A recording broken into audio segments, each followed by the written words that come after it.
I'm just wrapping up my latest stealth camping video here in Honey Harbor.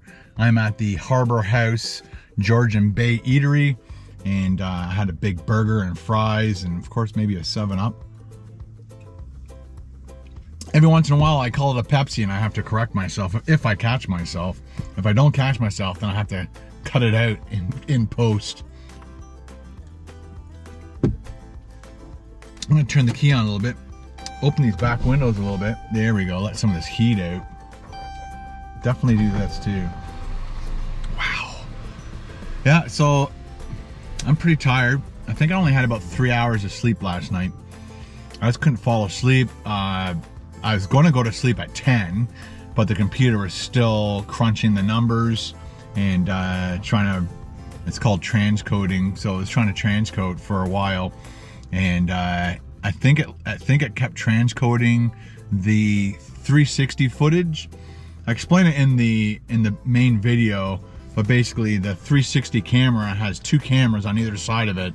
This camera on the right shoots 180 degrees here. This one on the left shoots 180 degrees here. And then you have to put into the Insta360 Studio program on the Mac, and it's got to stitch those two videos together to make it a sphere, so I can use any part of that sphere when I'm editing, and that's how I get all those shots on my bike. A lot of you guys know this stuff already. So the computer took, I think, 3 hours, and I think it was just around 10, maybe more clips. It's probably over 10 clips, and a few of them, I guess, I gotta learn to not shoot long clips, especially when I know, well, I guess it doesn't really matter, again, because now I have the Jackery and I've got kind of almost unlimited power. I think the Jackery's at 7% right now, but I had the cooler on, which blew up that can of pop, because actually, if you plug in the heater one way, it's a cooler. You plug it in this way, it's a heater, and it heated up my very cold cans of club soda. And it's funny, when I opened it up, I'm like, why is it so condensated? But it wasn't condensated. It was club soda explosion on the inside, and I did hear the bang, but because it was in the GoPro overheated. What I was saying was because the cans were so cold, and then the cooler, which was now a heater, heated them up, and one of the cans exploded. I'm glad only one of them out of the 4 exploded. Let's go check it out. Just for this channel, for sure, right? Oh yeah, I like using this button now. There we go. And that way, you don't have to worry about it. So my Jackery is only at 4%. So that's gonna unplug that. Don't need to do it anymore. You can shut off now, buddy. So those are charged for later. This is my big mess. You guys get to see the aftermath. I should have shut that door maybe, so it doesn't ding, ding, ding, ding in my ear when I'm trying to talk to you guys. Yeah, everything is, that fan came in super handy, and it's still at 60%. It was on all night. And it wasn't fully charged when I got in the van because I was using it at home, and I had to plug it at the last minute. So if I pull the Jackery forward a bit, like I showed you in the big video, see there's a blue and a red, but I honestly thought it was just a cooler, and that was it. Who knew that you could actually have a cooler that's a heater? So that's my first. And there's an arrow. If you can see it, there's the arrow. There's some writing on there telling you, make sure you put the right color. So let's just take a peek. So there's the can.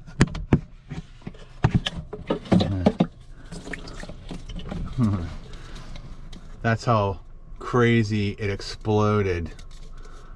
Unbelievable. It looks like it's talking to us, isn't it? Looks like a face. Looks like a Muppet. Yeah, so at least I have 3 more cans. And what's funny is it actually is cool in there right now, and I didn't even have it plugged in. I'm glad I didn't keep it plugged in the whole time, because I needed this. I needed all this Jackery power to keep this laptop going for as long as it went. So as the battery was being used on that, I had it plugged into this, and this was then charging it like it was plugged into a wall kind of situation. Anyway, So yeah, this is a beautiful place. If you are thinking about, if you live in Ontario and you're thinking of somewhere to go for the weekend, I'm sure there's tons of cottages to rent. The Delawana Inn, it looks like they have big cabins there by Finn City, and then you can go get your fish and chips. You could probably rent a boat. There's taxis, boat taxis that take you out to islands and things. I didn't explore all that part of it, so you guys would have to explore that part of it for yourselves. I was just seeing if there's any fish near the top. So it is Friday. Everybody's getting their butts up to the cottage. One of the cool things here is they have these carts right over here, and that family just took one of the carts. And what you do is some people will drive their car down and then unload their car into the cart, and then the husband or the wife will take the cart and the kids to the boat. I watched a whole family do this earlier. Take it all down to the boat, and then the mom took the car, parked it, and then came walking back, and then they all left and went to, they probably have a cottage on an island, and that's the only way they can get to their cottage. So these people actually, instead of doing it that way, they parked their car up the hill, and then they walked all the way down here. And oh, that guy's got beer. See, he's just coming. Oh, see, he's brought his car down, so he's doing it backwards to the other guy.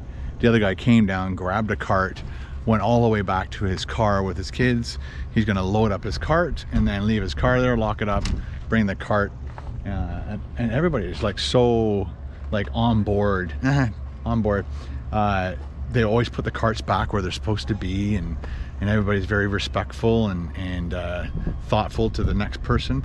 And the other thing really cool too is it's June 11th, and today is the first day in months that restaurants can have people sitting on the patio at least. And so their patio is open, the Tickle Toad's open, everybody across at least Ontario that I know of is open for business to sit on a patio, have a beer, hang out. I think you can have 4 people at a table, and I believe you're all supposed to be from the same household, but I don't think that's going to happen. People, you know, friends are going to meet up, and I don't think anybody's ever going to say anything, because the restaurants need the business so badly, and people just want to get out and have fun. Let me know in the comments below if you're from Ontario or from another part of the world that's still, like I know Count Roskila in India, they're still on lockdown, so things are really bad over there.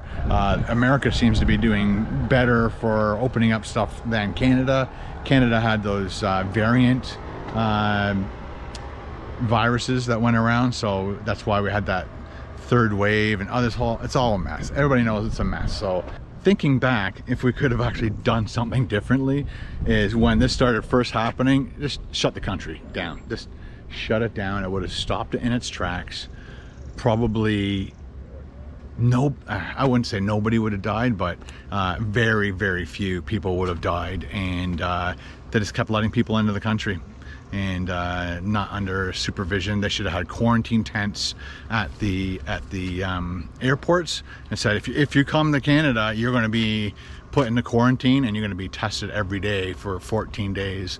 Make sure 100% you have no virus or anything. So that's what they should have done, but they didn't, and let people into the country that had these variants, and it messed Canada up a little bit longer, and hurt a lot of people's businesses and killed people. So that's not cool.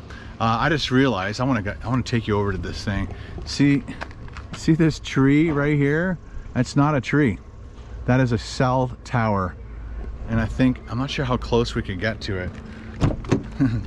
This is the vlog for today. Looking at a cell tower that's actually a tree, and they do this all over the world. They to disguise, like people don't want towers everywhere, but we need towers, so for our cell service and all that. So they came up with clever ways, and here in Canada, in this area especially, we have these big fir trees. So they created a fir tree, or a pine tree, whatever you want to call it,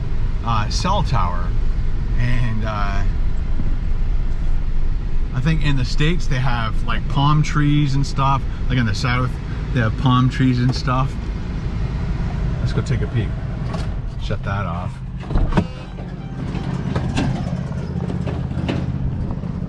And they just have clever ways of hiding these cell towers. So if you take a close look at that, that is not a tree.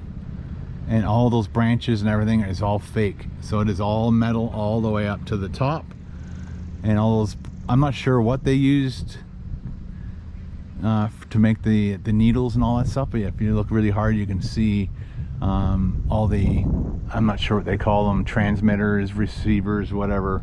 But you know, there's a couple real trees over there, and again, at first glance, you have no idea that that's a cell tower. So that's kind of clever, and I'm super glad. It looks like there's a camera on the top, just to make sure nobody's climbing it, I guess. I don't know. But again, it's better than a big, huge white tower. And that's the third one that I know of. There's two really close to Port Carling. And speaking of Port Carling, this is the first time I'm telling you guys, but when I was doing the Terry's barbecue, I put my drone up. So I kind of drove a little bit further away from Terry's barbecue, and like I was still kind of on their property, but I kind of parked my car away from everybody else. And I launched my drone, and before I do a fly sideways motion, and it's what do they call it? They call it an orbit. So you push the levers to make it go sideways, and then you also make the craft turn. So you're basically kind of going around like this, and it makes a really nice shot. And I try pretty much almost every video you've seen of mine, I use that shot, and it's just my favorite shot. So I did a couple in the area that I was, but again, before I fly sideways, I look around with the drone to see if anything is at my flight pattern height. None of the trees were above my height. So, but what happened was, in the area that I was flying, everything was smooth. But when you went across the road, there was a hill, and of course, as the hill goes up, so do the trees. And I hit the top of probably like a 75 to 100 foot tree, and that's the end of my drone. It's stuck up there. I'm not sure exactly what tree it's in, but I walked around for probably about an hour and a half, hoping that it clipped the tree and then all the way down, and then at least it was on the ground, I can pick it up. If it's broken, then it's broken. But the fact that the battery must have come out or something, because I couldn't see anything with the camera.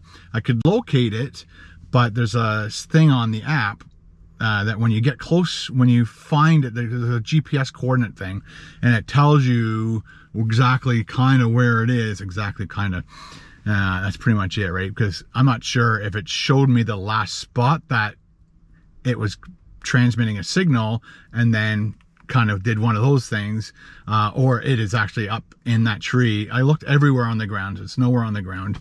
And I looked as high as I could. And you can't climb these trees without like spiked boots and a huge harness. Like the danger of climbing this tree just to retrieve a drone.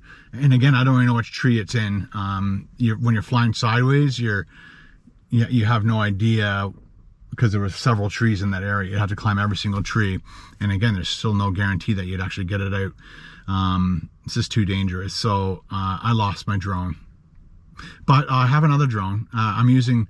So my original drone, I still have that. It's in the garage. I packed it up and it's gone away. And then I bought the Phantom 4 Pro Plus, which is the drone I need to use right now until I get my to get another smaller drone. And I just prefer the smaller drones. You can put them in your backpack and all that stuff, but I have to save up to buy another one. And I don't think you can buy just the aircraft, because I have this beautiful controller, no drone, unfortunately. Poor Ken.